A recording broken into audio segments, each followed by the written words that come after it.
from Lilly, and then Mike Dustar from Novo. Great. Thank you, Chris. It's truly an honor to be here today for this historic step forward to expand access to a class of medications that can fundamentally change the arc of chronic disease in our country. Of course, these are the incretin or GLP-1 agonist that we've been speaking about. For nearly 150 years, my company, Eli Lilly, has been investing in America. We've been advancing science and creating high-value jobs. But today, are you okay? Gordon, you okay?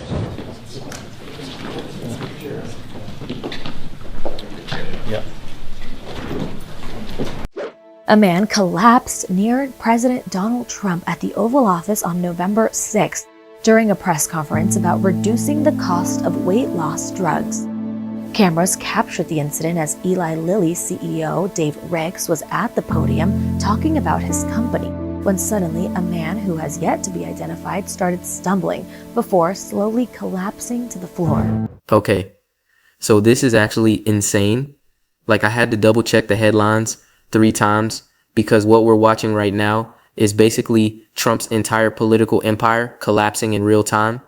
And I'm not even exaggerating here. This isn't some clickbait nonsense. This is Republicans turning on Trump, his own party. The people who've been defending him for years are now openly blaming him for everything that's going wrong. And it's all happening live as we speak. So here's what's going down. Congress is in total chaos right now. The government shut down again. And this time is different because everyone, and I mean everyone, is pointing fingers directly at Trump. Senior House Republicans are actually going on record saying Trump's decisions are why we're in this mess. Can you believe this? These are the same people who wouldn't say a bad word about him just months ago. Now they're holding emergency meetings, trying to figure out how to distance themselves from the disaster. It's wild how fast things can change in politics when the pressure gets this intense and the cracks start showing in what used to be a unified front. But before we go any further, real quick, let's be honest. You can't really trust mainstream media anymore. That's why we built Pump Politics, to bring you real stories, real context, and no corporate spin. If you want to stay ahead of the headlines, join our free newsletter. We'll send the news straight to your inbox every day. Just click the link in the description to join. And if you just want to support what we're doing, join us, be part of the community that actually cares about the truth. All right, let's get back to the video. One of the representatives of the companies, and one of the companies got a little bit lightheaded. You saw he went down, and he's fine. They just sent him out. He's got doctor's care, but he's fine. So we had a little bit of an interruption. Sorry for that. And I think we can just begin again with Eli Lilly. Yeah. Thank you. And here's where it gets wild. Democrats are basically celebrating. They're looking at the numbers and saying, yeah, the GOP is about to lose the House and the Senate in the next election cycle. They're calling it a recipe for disaster. And honestly, when you look at what's happening, they might be right. Trump tried to play hardball with the budget and thought he could force everyone to bend to his will like he always does, and it completely backfired. The shutdown triggered, and markets are freaking out, and federal programs are frozen, and his own party is turning on him. But Trump being Trump, he's not backing down.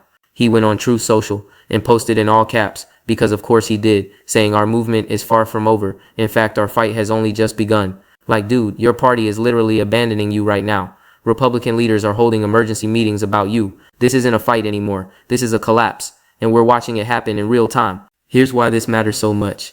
Trump's entire brand has been about strength, right? About winning, about never backing down, and always coming out on top. That's been his thing since day one. But right now, in this moment, he looks weaker than he's looked in years. His own allies are breaking ranks. The party machinery that protected him is crumbling. And the Democrats, they're smelling blood in the water. Think about what this means for the next 2 years. We've got the 2026 midterms coming up. And if Republicans are already fracturing this badly, if they're already turning on Trump while he's literally in office, what happens when they start campaigning? Do they run toward Trump or away from him? Because right now it looks like running away is the smart move. And that's a complete reversal from where we were just a few months ago. The shutdown itself is causing real damage too. We're not just talking political theater here. Federal aid programs are frozen. Financial markets are nervous. People who depend on government services are stuck waiting. And all of it, every single bit of it, is getting blamed on Trump's hardline tactics.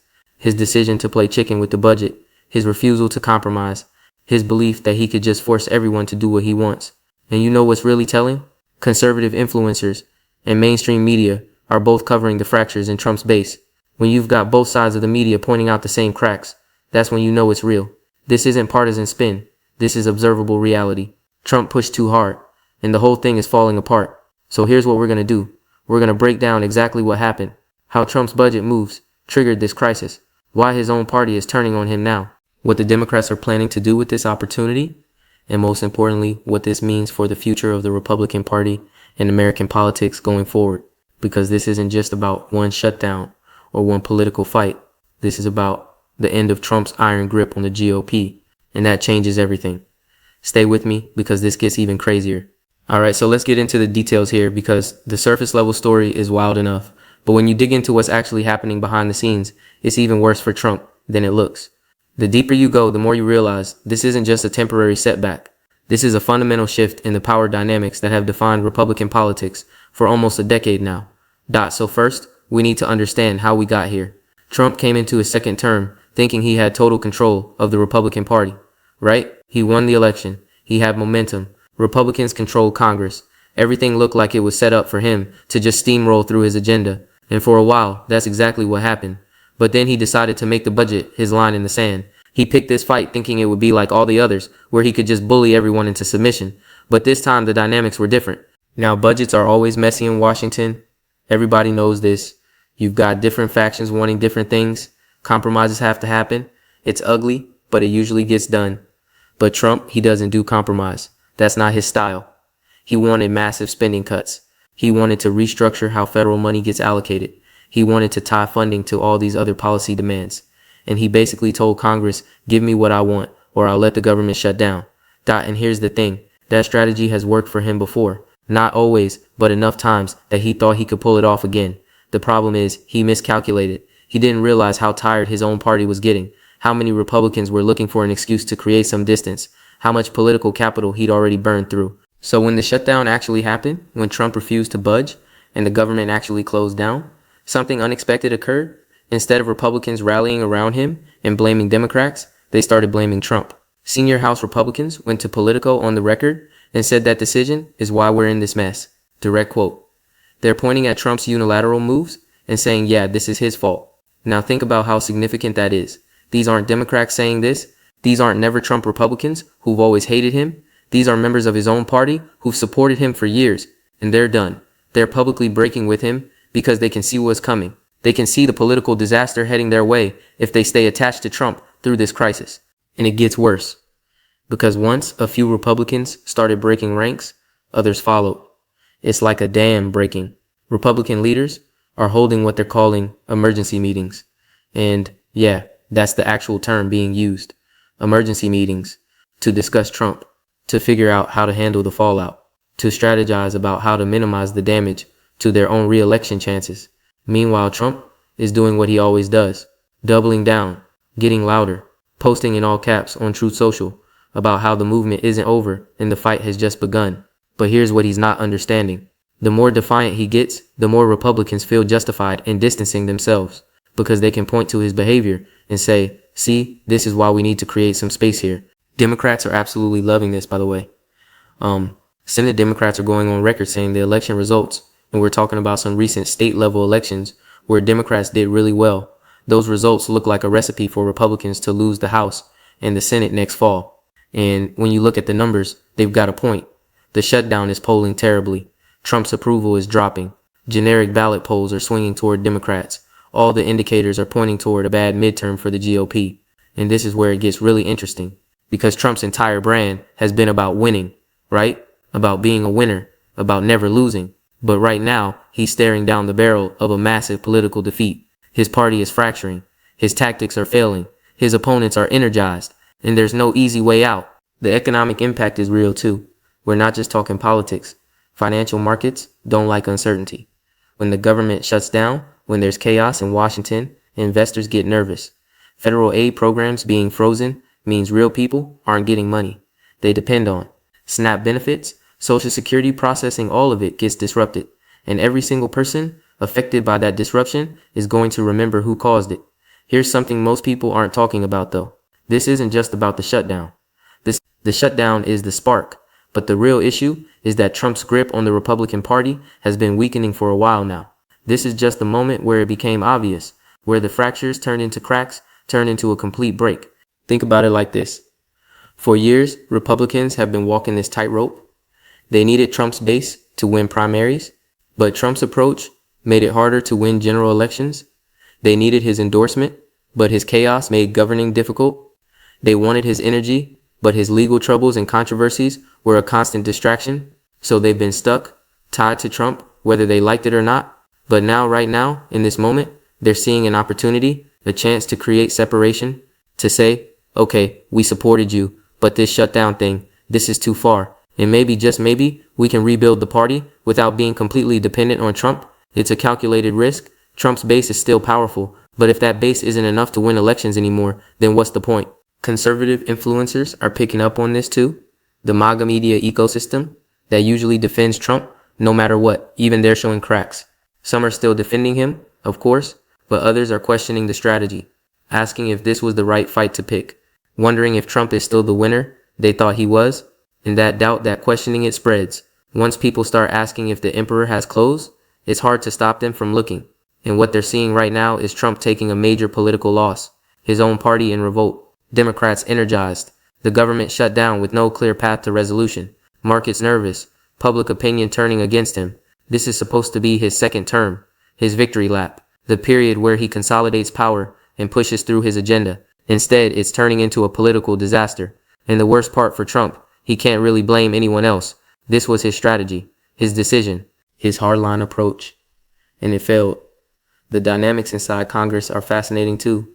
You've got House Republicans who are facing tough re-election battles in swing districts. They're looking at the polls in their own backyards and panicking because associating with Trump right now, defending this shutdown, is political poison in competitive districts. So they're making the calculation that breaking with Trump might hurt them with the base, but staying loyal will definitely lose them the general election. Then you've got Senate Republicans who are thinking long term. Some of them have 6-year terms.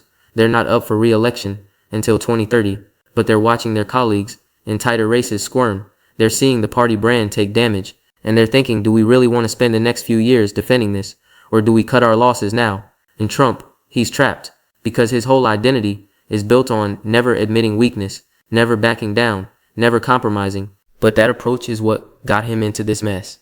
If he compromises now, he looks weak. If he doesn't compromise, the shutdown continues, and more Republicans break away. There's no good option for him. Every path forward involves taking damage. Okay, so let's break this down into what actually matters going forward. Because understanding what happened is one thing, but figuring out what it means for the future, that's where it gets really interesting. First thing, Trump's political brand is damaged. Maybe not destroyed, but definitely damaged. And here's why that matters. Trump's entire appeal has been that he's a winner who gets things done, that he's strong where other politicians are weak, that he can bend Washington to his will through sheer force of personality. But this shutdown crisis, it completely contradicts that narrative. He tried to bend Washington. Washington didn't bend. Instead, his own party broke ranks. That's not strength. That's weakness. And once people see you as weak in politics, it's really hard to recover. The perception of power is almost more important than actual power in politics. Trump understood this better than most politicians. He projected strength even when he was losing. He claimed victory even in defeat. He never let anyone see him sweat. But this situation is different. The losses are too visible. The defections too public. The failure too obvious. You can't spin your way out of your own party, holding emergency meetings about how to distance themselves from you. Second, the 2026 midterms are now looking like a potential bloodbath for Republicans. And this isn't just Democrats being optimistic. Look at the actual data. Recent state elections went heavily toward Democrats. Generic ballot polls are swinging. Voters are blaming Republicans for the shutdown. Independent voters, the ones who decide close elections, they're breaking toward Democrats. If those trends continue for another year, Republicans are going to lose seats, maybe a lot of seats. And here's the thing about midterms. They're all about turnout and enthusiasm. Right now, Democrats are enthusiastic. They see weakness in Trump. They see division in the Republican Party. They're energized and ready to vote. Meanwhile, Republicans are confused. Do they campaign with Trump or against him? Do they defend the shutdown or criticize it? Do they embrace MAGA or try to moderate? There's no clear answer, and that confusion kills turnout. Think about a Republican candidate in a swing district right now. What's their message supposed to be? If they defend Trump, they lose moderates and independents. If they criticize Trump, they lose the base and might face a primary challenge. If they try to stay neutral, they look weak and indecisive. There's no winning move. And when candidates don't have a clear winning message, they lose. Third point. The Republican Party is at a crossroads. For years, they've been the party of Trump. His priorities were their priorities. His enemies were their enemies. His tactics were their tactics. But that model only works if Trump keeps winning. If Trump starts losing, if his approach starts costing them elections, then Republicans have to make a choice. Stick with Trump and risk more losses, or break away and try to rebuild. Right now, we're seeing the beginning of that break. It's messy and incomplete, but it's happening. Some Republicans are going to stay loyal to Trump no matter what. His core base isn't going anywhere. But the party establishment, the people who actually run campaigns and raise money and strategize about long-term success, they're looking at this situation and doing the math. And the math says staying too close to Trump right now is dangerous. You're also seeing this play out in how different Republican factions are responding. The Freedom Caucus, the most hardcore Trump supporters in Congress, they're still mostly defending him. But the more moderate Republicans, the ones from purple states and swing districts, they're running for the exits. And the leadership people, like the Speaker of the House, they're stuck in the middle trying to hold the party together while it tears itself apart. Fourth, Democrats have an opening they haven't had in years. Trump unified Republicans for a long time. Love him or hate him. Republicans stuck together because they had to. But now that unity is cracking.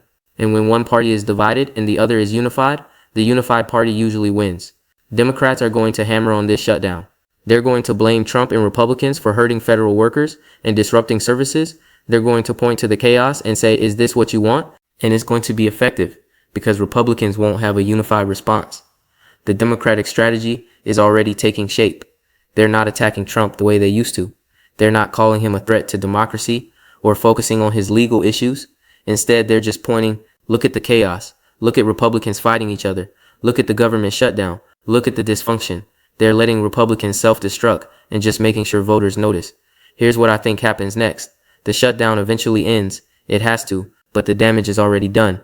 Trump's reputation takes a hit. Republican unity continues to fracture. Democrats gain momentum heading into the midterms. And Trump, he's going to get angrier, more defiant, more determined to prove everyone wrong, which might make things even worse for Republicans. Because here's Trump's pattern. When he feels cornered, when people criticize him, he doesn't back down or moderate. He escalates. He attacks harder. He becomes more extreme. And that might fire up his base, but it turns off everyone else. Independent voters, moderate Republicans, suburban voters who decide elections, they're all going to see Trump getting more chaotic, and they're going to move away from the GOP. We've seen this cycle before. Trump gets criticized. Trump escalates. His base loves it. Everyone else is horrified. Net result, Trump loses support outside his core base, but in the past, Republicans stuck with him anyway because they needed that base. Now they're starting to wonder if the base alone is enough, and the answer increasingly looks like no. The really interesting question is what happens to Trump's influence long term? Does he remain the dominant force in Republican politics, or does this mark the beginning of his decline? Because power in politics is all about perception. Once people think you're losing, you start actually losing. It becomes a self-fulfilling prophecy. Republicans break away because they think Trump is weak. Trump looks weaker because Republicans are breaking away. The cycle feeds itself, and Trump can't really stop it. He can post on Truth Social all he wants. He can hold rallies and give speeches and attack his critics. But if Republicans keep losing elections, if the midterms go badly, if Trump's candidates start getting defeated, then his power fades. Not overnight, but gradually, inevitably. The comparison to other presidents is interesting here. Most second-term presidents see their power fade as they become lame ducks. But Trump was supposed to be different. He was supposed to maintain control through sheer force of will and his connection to the base. But what we're seeing now, it suggests he's not immune to the same dynamics that affect every other president. Time weakens everyone eventually, even Trump. Financial markets are another factor people aren't talking about enough. Trump loves to talk about the economy and the stock market, but shutdowns and chaos hurt markets. Uncertainty hurts markets. And if the economy starts struggling during Trump's second term, if markets decline, if regular people feel economic pain, that all gets blamed on whoever is in charge, which right now is Trump. The federal workers affected by this shutdown, they're not some abstract political talking point. They're real people with real bills, and a lot of them voted Republican, maybe even voted for Trump, but missing a paycheck because of political games that changes minds real quick. These are the kinds of losses that add up over time, death by 1,000 cuts. So putting it all together, Trump tried to flex his power with the budget. It backfired completely. His own party is turning on him. Democrats are energized. The midterms look bad for Republicans. And Trump's brand of strength and winning is taking a massive hit. This isn't just one bad news cycle. This is the potential beginning of Trump's political decline. Now, does this mean Trump is finished? Not necessarily. The guy has survived things that would end other politicians. He's resilient, and his base is loyal. But this is the most serious threat to his power since he left office the first time, and how he handles it over the next few months, whether he can stop the bleeding or whether it gets worse. That's going to determine what the rest of his second term looks like. Because right now, in this moment, Trump's reign is collapsing, his party is abandoning him, his tactics are failing, and the political landscape is shifting in real time. We're watching history happen. The question is whether Trump can reverse it, or whether this is the beginning of the end. And honestly, based on what we're seeing right now, it's not looking good for him, which is wild to say, but that's where we are. Trump, the guy who dominated Republican politics for years, is suddenly looking vulnerable, really vulnerable, and that changes everything. The next few weeks are critical. How Trump responds, whether more Republicans break away, whether Democrats overplay their hand, whether the shutdown ends with Trump getting something he can claim as a win, or whether he has to cave completely. All of these factors will determine if this is just a rough patch or the beginning of a fundamental shift in American politics. But one thing's for sure, the Trump era as we've known it is changing, maybe ending. The iron grip is loosening, the party is fracturing, the brand is damaged, and we're all watching it happen in real time. Anyway, that's the situation. Complete chaos, real-time collapse, historic moment. And we're going to keep covering every twist and turn as this plays out, because trust me, this story is far from over. It's just getting started. The fallout from this is going to shape American politics for years to come, and you're not going to want to miss a single development.